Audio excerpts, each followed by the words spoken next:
తెలంగాణ రాష్ట్ర రాజకీయాలు రోజు రోజుకు వేడెక్కుతున్నాయి. తాజాగా బీఆర్ఎస్ పార్టీలో కవిత నాన్న దేవుడు ఆయన చుట్టూ దయ్యాలు ఉన్నాయని చెప్పి చేసిన కామెంట్స్ ఎంత సంచలనాన్ని సృష్టించాయో మనకు తెలిసిందే. మరి కన్న కూతురు చేసిన వ్యాఖ్యలకు కేసీఆర్ కూడా కవితను దూరం పెట్టాడని జరుగుతున్న ప్రచారంలో మరి ఆమె ఇప్పటికీ మరి నాన్న తరపున మాట్లాడుతోంది, అన్న తరపున మాట్లాడుతోంది. అయితే ఆమె చెప్పిన దాంట్లో దయ్యాలు ఎవరు అనే విషయంలో ఇప్పటి వరకు ఒక క్లారిటీ అయితే రాలేదు.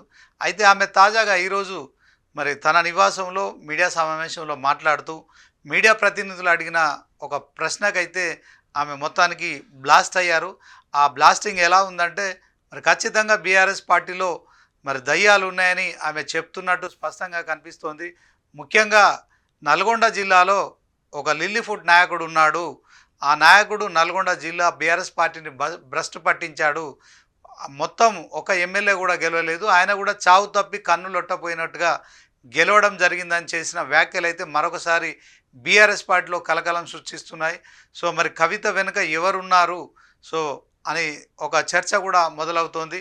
ఒకవైపు 42% రిజర్వేషన్ బిల్లు విషయంలో నేను ఖచ్చితంగా 72 గంటలు నిరాహార దీక్ష చేసి తీరుతానని చెప్తున్న నేపథ్యంలో మీడియా సమావేశం ఏర్పాటు చేసిన కవిత ఆమె నివాసంలో మరొక బాంబు పేల్చారు. ఈ బాంబు ఇప్పుడు బీఆర్ఎస్ పార్టీలో ముఖ్యంగా ఎవరైతే ఆమె కామెంట్ చేస్తున్నారో లిల్లీఫుడ్ అని చెప్తూ మరి నల్గొండ ఉమ్మడి జిల్లా నుంచి గెలిచిన ఏకైక వ్యక్తి గుంటకండ్ల జగదీష్ రెడ్డి. ఆయన సూర్యాపేట ఎమ్మెల్యే, గతంలో మాజీ మంత్రిగా ఉన్నారు. ఆయన ఈ వ్యాఖ్యలపై కూడా ఆయన స్పందించారు. సో ముందుగా కవిత ఈ లిల్లీఫుడ్ అని కామెంట్ చేసిన జగదీష్ రెడ్డిపై పరోక్షంగా చేసిన కామెంట్స్ ఆయన పేరు ఎక్కడ తీసుకోలేదు, కానీ అందులో వెరీ క్లియర్గా నల్గొండ జిల్లా నుంచి బీఆర్ఎస్ పార్టీలో గెలిచిన ఏకైక ఎమ్మెల్యే జగదీష్ రెడ్డి. సో ఆయన ఆధారంగా అంటే ఆయన కూడా మరి మీడియాతో మాట్లాడుతున్న క్రమంలో ఎమ్మెల్సీ కవిత ఒక సాధారణ ఎమ్మెల్సీయే, ఆమెకంటూ ఏమి స్పెషల్గా ఉండదు. అయితే కేసీఆర్ కూతురు కనుక ఆమెకు ఆ గుర్తింపు ఉంటుందని చేసిన వ్యాఖ్యల విషయంలో ఆమె పై ఈ విధంగా స్పందించారు. ఒకసారి కవిత ఏమన్నారు ఆ బయట చూద్దాం.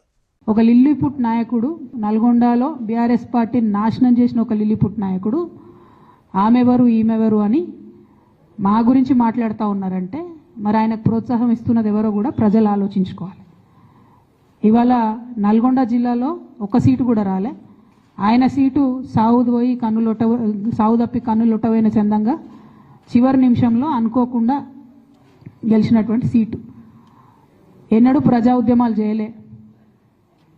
కేసీఆర్ గారు లేకపోతే మరి నువ్వెవరు, అది కూడా ఆలోచించుకోవాలి కదా.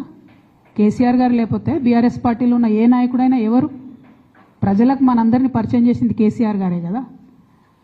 మనలో మనం కన్ఫ్యూజన్ ఉన్నప్పుడు ఇష్టం వచ్చినట్టు మాట్లాడుకోవచ్చా? ఈ లిల్లీపుట్ నాయకుడు మాట్లాడంగానే ఇంకో చిన్న పిల్లగాడు నిన్నగాక మొన్న మా పార్టీలోకి వచ్చిన వాళ్ళు కూడా ఎటుపడతట్టు మాట్లాడు. అసలు ఎవరు మీరు? మీకు తెలంగాణ ఉద్యమంతో సంబంధం ఏంది? బీఆర్ఎస్ అధికారంలోకి వచ్చినాక బీఆర్ఎస్లోకి వచ్చి పదవులు పొంది ఉల్టా నా మీదనే మాట్లాడతారా మీరు? మేము ఉద్యమం చేసిందే మీ మీద కదా. చిన్న పిల్లగానిలా ఉండు బాబు. నువ్వు పెద్దవాళ్ళ విషయాల్లో తలదూర్చకు, తెలియని విషయాల్లో అసలే తలదూర్చకు. నీ వెనకాల చాలామంది ఉన్నారు అని అనుకుంటున్నావేమో, వాళ్ళ సంగతి కూడా ప్రజలకు వస్తుంది, తెలుస్తుంది. ఎప్పుడో ఒకసారి అన్నీ బయటపడతాయి. ఒక ఆవేదనతో చెప్తున్నా, నేను ఉట్టిగా చెప్తలేను. రాజకీయం చేయొచ్చు, కానీ ఇంత నీచంగా ఒక ఇంటి ఆడబిడ్డ మీద ఇటువంటి మాటలు మీరే అనిపించి స్పందించకుండా ఉంటారా? తెలంగాణ ప్రజలు ఊరుకోరు, నేను చెప్తున్నా. చూసారుగా కేసీఆర్ కూతురుగా ఎమ్మెల్సీగా కవిత మరి సొంత పార్టీలో అంటే ఆమె ఇప్పటికీ నేను బీఆర్ఎస్ పార్టీ ఎజెండానే ఫాలో అవుతున్నాను, బీసీల కోసము 42% రిజర్వేషన్ల కోసము నేను గత 2 సంవత్సరాలుగా కూడా మరి యునైటెడ్ ఫూలే ఫ్రంట్ పేరుతో కావచ్చు, తెలంగాణ జాగృతి పేరుతో కార్యక్రమాలు చేస్తున్నాను. సో నేను బీసీని కాకపోయినప్పటికీ కూడా కాంగ్రెస్ బీజేపీలు ఆరోపిస్తున్నప్పటికీ నేను బీసీల పక్షాన పోరాడుతున్నానని చెప్తున్న నేపథ్యంలో మరి ఇప్పటికే ఆమె చేసిన వ్యాఖ్యలు, సంచలన వ్యాఖ్యలు ఏవైతే ఉన్నాయో, నాన్న దేవుడు ఆయన చుట్టూ దయ్యాలు ఉన్నాయని చెప్పి చేసిన కామెంట్స్ ఏవైతే ఉన్నాయో, బీఆర్ఎస్ పార్టీ ఓవరాల్గా ఆమెను పూర్తిగా అంటే బీఆర్ఎస్లో క్రియాశీలక కార్యకర్తల దగ్గర నుంచి మొదలుకుంటే కార్యకర్తలతో పాటు నాయకులు, నేతలు అంతా కూడా మాజీ మంత్రులు, మా ఎమ్మెల్యేలు, ఎమ్మెల్సీలు ఓవరాల్గా అందరూ కూడా ఆమెను కొంత మరి ఎడమొఖం పెడమొఖంగా ఉన్న నేపథ్యంలో ఇది పార్టీ అంతర్గత వ్యవహారము. దీంట్లో మరి కొత్తగా ఎక్కడి నుంచో వచ్చిన వాళ్ళు మరి ఈ రకంగా కామెంట్ చేయడం కావచ్చు. నల్గొండ జిల్లాలో బీఆర్ఎస్ పార్టీని భ్రష్టు పట్టించిన లిల్లీ ఫుడ్ నాయకుడని ఆమె మరి పరోక్షంగా జగదీష్ రెడ్డిని ఉద్దేశించి చేసిన విమర్శలు ఏవైతే ఉన్నాయో ఆ విమర్శల విషయంలో మరి జగదీష్ రెడ్డి కూడా మరి సీరియస్గానే తీసుకున్నట్టు స్పష్టమవుతుంది. ఆయన కూడా కాసేపటి క్రితం మీడియాతో మాట్లాడుతూ కూడా మరి కనీసం నేను ఒక్కరినైనా గెలిచాను, మరి వారు ఆ మాత్రం కూడా గెలవలేదని చెప్పి మరి కేసీఆర్ కూతురుపై ఆయన మరొకసారి సంచలన వ్యాఖ్యలు చేయడం చూడొచ్చు. మొత్తానికి బీఆర్ఎస్ పార్టీ ఎజెండాను నేను ఫాలో అవుతున్నానని చెప్పి మరి బీఆర్ఎస్ పార్టీలో ఉన్న ఎమ్మెల్యేను విమర్శించడం కావచ్చు. సో ఆ ఎమ్మెల్యే ద్వారా పార్టీ నాశనమైంది ఆ ఉమ్మడి జిల్లాలో అని చెప్పడం కావచ్చు. మొత్తానికి కవిత మరి ఓవరాల్గా ఆమె ఏ మెసేజ్ ఇవ్వదలుచుకున్నారు? 42% రిజర్వేషన్ కోసము బీసీల కోసం ఆమె కొట్లాడవచ్చు, దాంట్లో ఎవరు కాదన్నారు. కానీ పార్టీలో ఇప్పుడు పార్టీ ప్రతిపక్షంలో ఉంది, కొంత కష్టకాలంలో ఉంది.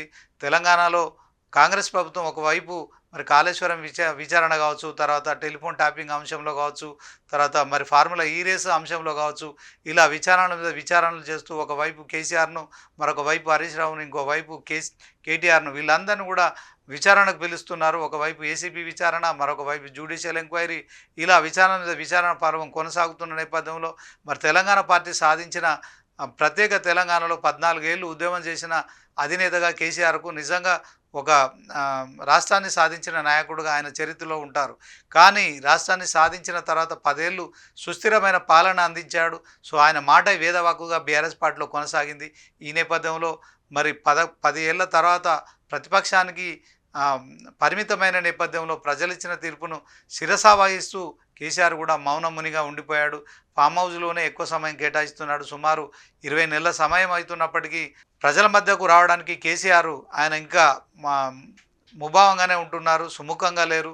ఇదంతా మనకు తెలిసిన అంశమే. ఇలాంటి సందర్భంలో పార్టీలో ఇప్పుడు కన్న కూతురు కవిత చేస్తున్న వ్యాఖ్యలు ఏవైతే ఉన్నాయో, మరి ఇటు టీఆర్ఎస్ పార్టీలో గతంలో చేసిన వ్యాఖ్యలు కావచ్చు, ఇప్పుడు తాజాగా చేస్తున్న వ్యాఖ్యలు కావచ్చు, టీఆర్ఎస్ పార్టీలో నాయకుల పట్ల చేసిన కామెంట్స్ అయితే మరి బీఆర్ఎస్ పార్టీలో ఆమె కావాలని మాట్లాడుతున్నారా, లేకుంటే మరి ఆవేశంగా మాట్లాడారా, సో ఆలోచన లేకుండా మాట్లాడారా, ఆలోచించి మాట్లాడుతున్నారా, మరి ఆమె వెనుక ఎవరో నిజంగానే ఎవరో ఒక వ్యక్తి ఉండి ఇది మాట్లాడిస్తున్నారని జరుగుతున్న ప్రచారం కావచ్చు, నిజంగానే ఆమె మాట్లాడుతున్న మాటల చూస్తేనైతే కొంత నిజమేనేమో అనిపిస్తుంది. కానీ కవిత మరి నిజంగా ఆమె కూడా ఇప్పుడిప్పుడే రాజకీయాల్లోకి వచ్చి ఓనమాలు నేర్చుకుంటున్న వ్యక్తి కాదు. ఆమె ఎంపీగా పోటీ చేశారు, 5 ఏళ్ళు ఎంపీగా పని చేయడం జరిగింది. తర్వాత ఆమె ఎమ్మెల్సీగా కూడా ఇప్పుడున్నారు బీఆర్ఎస్ పార్టీలో. మరి ఆమె నిజామాబాద్ నుంచి ఎంపీగా ఓడిపోయిన తర్వాత తండ్రి కేసీఆర్ ఆమెకు ఎమ్మెల్సీగా కూడా అవకాశం ఇచ్చారు. సో బీఆర్ఎస్ పార్టీకి ఆమె అనుసంధానంగా మరి సమాంతరంగా మరి తెలంగాణ జాగృతి అనే ఒక సంస్థను కూడా ఏర్పాటు చేసి బతుకమ్మకు మరి విశేష ప్రచారం కల్పించడంతో పాటు బ్రాండ్ అంబాసిడర్గా ఆమె దేశ విదేశాల్లో బతుకమ్మ నాడి తెలంగాణ కీర్తి ప్రతిష్టలు కావచ్చు, బతుకమ్మ గురించి విశేషమైన ప్రచారం కల్పించారు. అలాంటి కవిత ఇప్పుడు ఎందుకనో బ్లాస్ట్ అవుతున్నారు.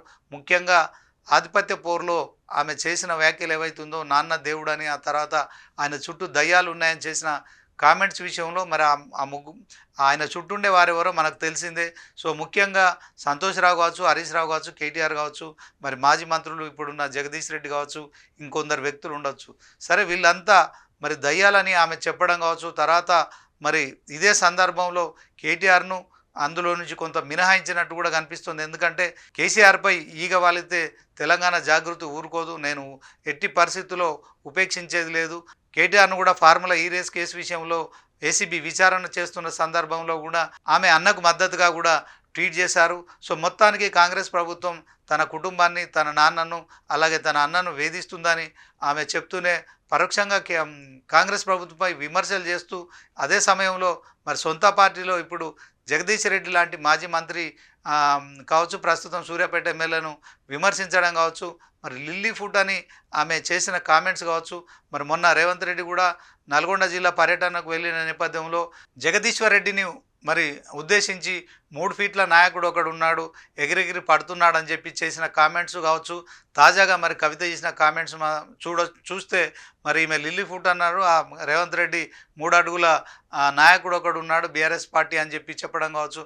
మొత్తానికి రేవంత్, కవిత ఇద్దరు మరి ఆ జగదీష్ రెడ్డిని టార్గెట్ చేయంలో మరి దీంట్లో మరి బయట జరుగుతున్న ప్రచారం ఏదైతే ఉందో కవిత వెనుక రేవంత్ ఉన్నాడని జరుగుతున్న ప్రచారంలో మరి ఇది కాకతాళీయంగా జరుగుతుందా లేకుంటే ఒక పద్ధతి ప్రకారం అంటే దీంట్లో వ్యూహాత్మకంగానే ఈ యొక్క కామెంట్స్ జరుగుతున్నాయా? ఓవరాల్గా తెలంగాణ రాష్ట్ర రాజకీయాల్లో 42% రిజర్వేషన్లు మేము అమలు చేసి తీరుతామని కాంగ్రెస్ చెప్తున్న నేపథ్యంలో ఏదైతే మరి క్యాబినెట్లో మొన్న తీర్మానం చేసి గవర్నర్కు ఆర్డినెన్స్ రూపంలో ఆమోదించాలని పంపించిన తర్వాత మరి కాంగ్రెస్ పార్టీతో పాటు కవిత కూడా ఈ అంశంలో మరి తెలంగాణ జాగృతి తరపున సమరాలు నిర్వహించడం కావచ్చు, మొత్తానికి బీఆర్ఎస్ పార్టీ ఎజెండానే నా ఎజెండా అని చెప్తున్నప్పటికీ కూడా ఆమె ఒక సొంత ఎజెండాతో మరి 42% బీసీల విషయంలో మరి ఆమె బీసీల మద్దతు కూడగట్టే ప్రయత్నం చేస్తుంది. మరి ఆమె సొంతగా తెలంగాణ జాగృతికి మద్దతు కూడబెడుతుందా లేకుంటే ఈ బీఆర్ఎస్ పార్టీకి అనుసంధానంగా మరి తెలంగాణ జాగృతి పార్టీ ఉంది కనుక సో దానికోసం మరి బీసీల్లో బీఆర్ఎస్ పార్టీకి వ్యతిరేకత రాకుండా చేస్తుందా లేకుంటే తాజాగా చేసిన కామెంట్స్ ఏవైతే ఉన్నాయో జగదీష్ రెడ్డి గురించి సొంత పార్టీలో మరి ఆయన ఒక మంత్రిగా పనిచేసి ఎట్ ద సేమ్ టైం ఎప్పుడు కూడా కేసీఆర్కి అందుబాటులో ఉంటున్నారు. ఇప్పుడు ఏదైతే కాళేశ్వరం కమిషన్ విషయంలో కావచ్చు, తర్వాత కాళేశ్వరం ప్రాజెక్ట్ ఇష్యూలో కావచ్చు, ఆయన విద్యుత్ శాఖ మంత్రిగా అప్పుడున్న క్రమంలో మరి తెలంగాణలో కాళేశ్వరం ప్రాజెక్టు చాలా కీలకంగా మరి విద్యుత్తుకు సంబంధించిన అంశంలో కూడా ఉన్నారు. At the same time power కొనుగోళ్ల విషయంలో కూడా కుంభకోణాలు జరిగినాయని చెప్పి కాంగ్రెస్ ఆరోపిస్తున్న నేపథ్యంలో మరి దీంట్లో జగదీష్ రెడ్డి కూడా ప్రతినిత్యం ఆయన కేసీఆర్ను కలుస్తున్నారు. సో దాంట్లో ఆయన అంతరంగికుల్లో కూడా ఒకటిగా జగదీష్ రెడ్డి ఉంటున్నారు. ఒకవైపు కాంగ్రెస్ ప్రభుత్వాన్ని విమర్శించడంలో కూడా జగదీష్ రెడ్డి ముందుంటున్నారు. సో నిన్న మొన్న ఆయన ఫామ్ హౌస్కి వెళ్తున్నారు. సో ఇప్పుడు ఈ మధ్య కాలంలో ఒక 50 సార్లు కూడా నేను వెళ్ళాను అని చెప్పి ఆయన మాట్లాడుతున్న క్రమంలో కవిత చేసిన కామెంట్స్పై కూడా మరి ఆయన మరొకసారి మరి కవితకు కౌంటర్గా మాట్లాడడం అయితే కొంత ఆందోళన కలిగిస్తోంది. ఇంతకీ జగదీష్ రెడ్డి మీడియాతో మాట్లాడుతూ ఏం మాట్లాడాడో ఒకసారి చూద్దాం. మీరు 1000 సార్లు ప్రశ్న వేసినా నా సమాధానం ఒకటే. కేసీఆర్ గారిని నేను ఇప్పట్లో కలిసిన సందర్భాలలో ఏ ఒక్క రోజు కూడా మాకు వ్యవసాయ రంగానికి సంబంధించి, గోదావరి జలాలకు సంబంధించి, బనకచెర్లకు సంబంధించి, కాళేశ్వరం జలాలను నీళ్ళకి పొలాలకు ఇచ్చే సంబంధం గురించి, రైతుల సమస్యలు ప్రధానంగా ఈ మధ్యకాలంలో రైతులు ఎదుర్కొంటున్న ఎరువుల సమస్య గురించి ఇవి తప్ప రాజకీయ విషయాలు మాట్లాడారు. కేసీఆర్ లేకపోతే ఎవరూ లేవు అందరూ సాధ్యం. దాంట్లో పెద్ద ఆశ్చర్యమేముంది? దాంట్లో పెద్ద పొరపాటు పదమే లేదు కదా. సూర్యాపేటలో మీ గెలుపు కూడా చావు తప్పి కావచ్చు, కొంతమంది అసలే గెలవలేదు కదా. దాని గురించి అంటే రాజకీయ పద్ధతిలో ఏదో గెలిచిన కదా, మరి అసలే ఓడిపోవడానికి వచ్చాడు పేరు మీరు. అది ఎందుకు జరిగింది? జగదీష్ రెడ్డి గారు ఒకవైపు రాజకీయ పద్ధతిలో చేతులు ఎమ్మెల్సీ కవిత పావుగా మారారా? నేనేమంటున్నా, నేను చాలా క్లియర్గా చెప్పిన, నా ట్వీట్లోనే చెప్పిన, వాస్తవానికి శ్రమ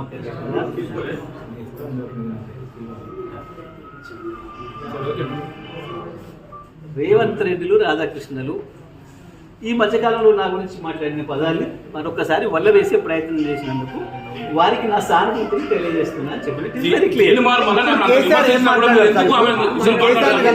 గజ్వేల్ ఇప్పుడు వెళ్ళి అక్కడ నుంచి వస్తా ఉన్నారు. కేసీఆర్ ఈ సందర్భం చర్చకు వచ్చిందా కవిత కామెంట్ చేసిన అంశం? నేను చెప్పినది ఈ రోజే కాదు, ఏ రోజు కూడా ఆ అంశం మీద చర్చకు రాలేదు. ఓకే, దానికి సంబంధించి ఇవాళ కవిత గారు ఏదో నా ఉద్యమ ప్రస్థానానికి సంబంధించి ఇతర విషయాల సంబంధించి మాట్లాడినట్టే నా దృష్టికి వచ్చింది. నేనేమంటున్నా, నా ఉద్యమ ప్రస్థానానికి సంబంధించి వారికి ఉన్న జ్ఞానానికి నా జోహార్లు.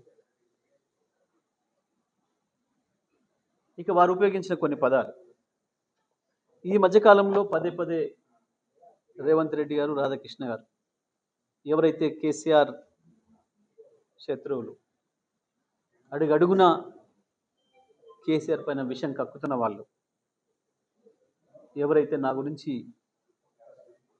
కొన్ని వ్యాఖ్యలు చేస్తున్నారో అవే వ్యాఖ్యల్ని తిరిగి వల్లవేసే ప్రయత్నం చేసినందుకు ఆమెకు నా సానుభూతిని తెలియజేస్తా ఉన్నా. ఇది నా స్పందన. వారిని అడగాలి మీరు. ఎందుకు మీకు ఆ పరిస్థితి వచ్చింది మరి అనే విషయాన్ని వారిని అడగాలి. కేసీఆర్ గారు దానికి ఎందుకంటే దానికి మేము బాధ్యులం కాదు.